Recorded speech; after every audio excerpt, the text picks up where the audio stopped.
Hello students, देखिए example 9 chapter first sets. Consider the set. एक क्या है, आपको 5 सेट दिया हुआ है।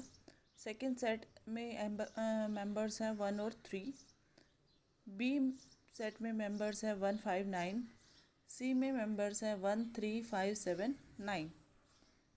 Insert the symbol is a subset of or not a subset of between each of the following. अब 5 बी का सबसेट है।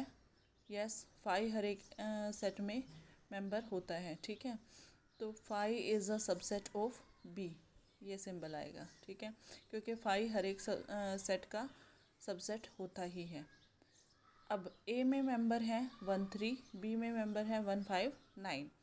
ए सबसेट है, इसमें 3 नहीं है ए का, तो A is not a subset of B because 3 belongs to A and 3 does not belong to B.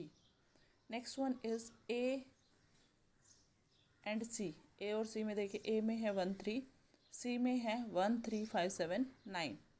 तो A is a subset of C because every member of A belongs to C. Next one, B and C में रिलेशन देखना है। B में है 1 5 9, सी में भी 1 5 9 है, तो B is a subset of C. तो एग्जाम्पल 9 हमारा कंप्लीट हुआ। Example 10, let A be A E I O U. B set में मेंबर हैं A B C D.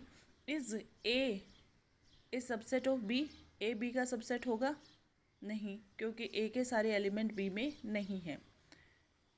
B is a subset of A.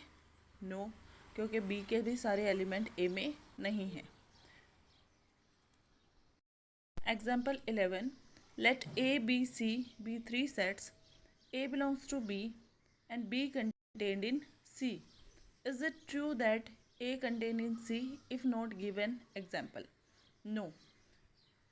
A में क्या है, 1 member ले लिया हमने, 1 सबसेट 1 मेंबर है इसका। B में क्या है, ये इससे बिलोंग कर रहा है, ठीक है, तो 1 भी आएगा और 2 भी आएगा, ठीक है, कोई और एलिमेंट ले लिया। C में क्या है, 1 2 3।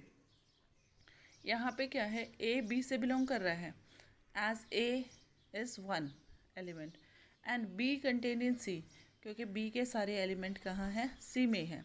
But A is not a subset of C as 1 belongs to C and 1 does not belong to C. Note that element of a set can never be a set of itself.